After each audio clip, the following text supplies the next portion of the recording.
Hi, welcome to another episode of Hack Your Voice. My name is Dr. Denise Ritter-Bernardini, and today I'd like to talk about resonance. Resonance is the way that you get the most sound and presence from your voice. And a lot of people think that they get volume or presence through air. And while air is, of course, the power source of your sound, it is not what makes your voice have that distinctly metallic sound that travels in a room, especially in a large room. Now, this is of particular interest to those of you who maybe sing classical or musical theater and need to project the voice as much as possible. For those of you who use a microphone, you may find that this is not as helpful, but actually it is. And the reason I say that is because when the voice is resonating at optimal, you do not have to work as hard at producing sound and therefore can do less damage, less stress to the voice itself, to the vocal mechanism. So let's talk about what that is, what resonance is. It has to do with registers, and as you know, probably, if you're not completely new to singing, then you understand registers: chest voice, middle voice, head voice. And there are some other kinds of registration that goes on there, but for today's purposes, we will talk about those three registers: chest voice, middle voice, head voice, and how resonance works in each of those. Those are not named what they're named by mistake. They're named that because what we feel is the sympathetic resonance. When we sing, we feel in chest voice some resonation or some vibration here. In middle voice, we often feel it somewhere in here, maybe right in here, but it's in between chest and head. That often depends on where it is or what the vowel is. And then we talk about head voice, and that's because you don't really feel that sympathetic resonance so much as maybe here, perhaps, or maybe you feel like you may have a hole in the top of your head or out the back of your head. People talk about that, but that's because the sympathetic resonance of those really high frequencies don't tend to resonate in the body as much. So, if you don't know what I mean by sympathetic resonance, I'll do you a very quick analogy. Much as your air is the power source to your voice, hammers are to the power source of the piano. That is what makes the initial vibration in our vocal folds. Air, the hammer making the strings vibrate, is the initial power source to the piano. But that power source, without something else to vibrate along with it in sympathy, it would be a very small, very hard to hear sound. So what makes that resonance is the wood on the piano. Without this wood and what we call a soundboard within the piano would sound like a very small instrument. It wouldn't have this resonating factor that it has.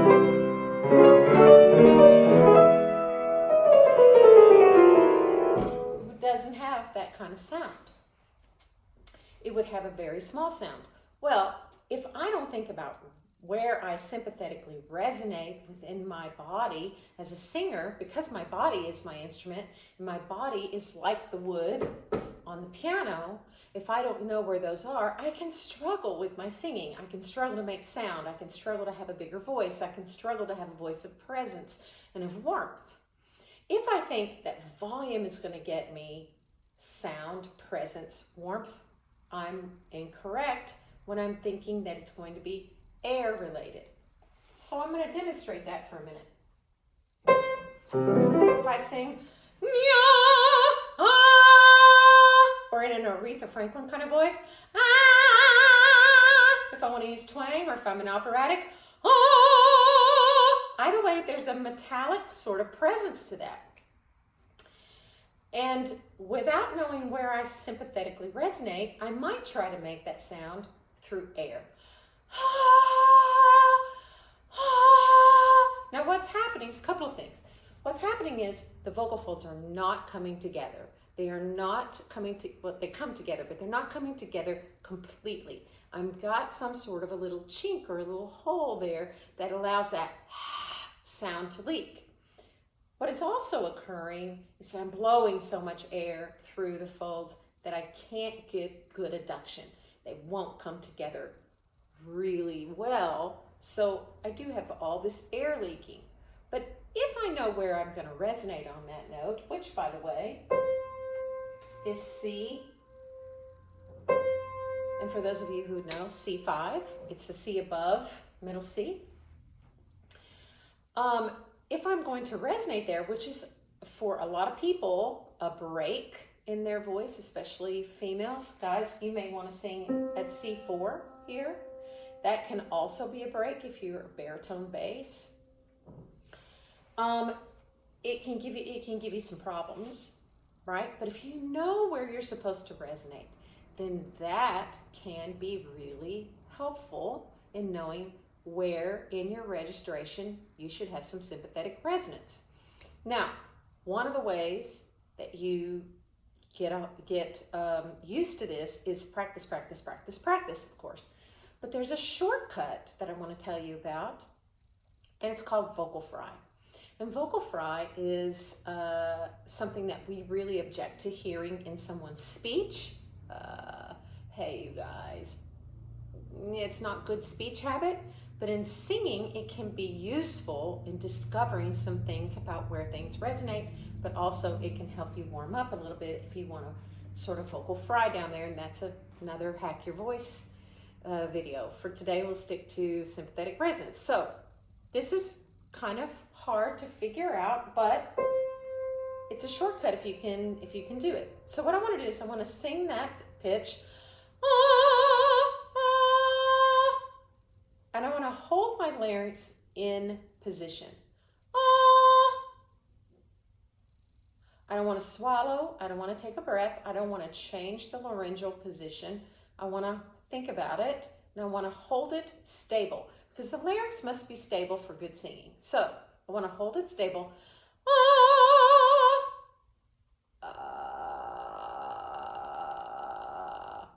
And then I want to do some vocal fry there.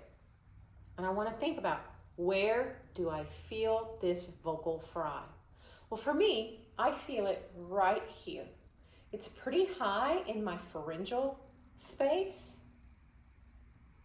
And before you turn this off, you should really try it before you say it doesn't work. This is something that I have learned over the years, but also in many vocal pedagogy symposiums. I'm not making shit up, promise. Scout's honor, however. Anyway, so you want to think about this. Hold the larynx stable.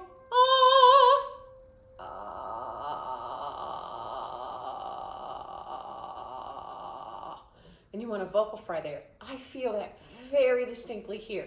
And it's an acoustical phenomenon. Registration is actually about acoustic science. It's about physics. A lot of people think that the voice does different things, that it must, the vocal folds must change or something happens in the larynx. And while there is some of that happens, depending on where you are in your registration, for the most part, the voice does not flip over or turn over. It doesn't do any of those things that we sort of think that we feel. They're mostly acoustical. It's mostly an acoustic phenomenon. So you want to think about the acoustic, sympathetic vibration that's there, and then you want to sing that pitch while really trying to recapture that sensation. So, I feel nothing here, nothing. I want to think about the resonance.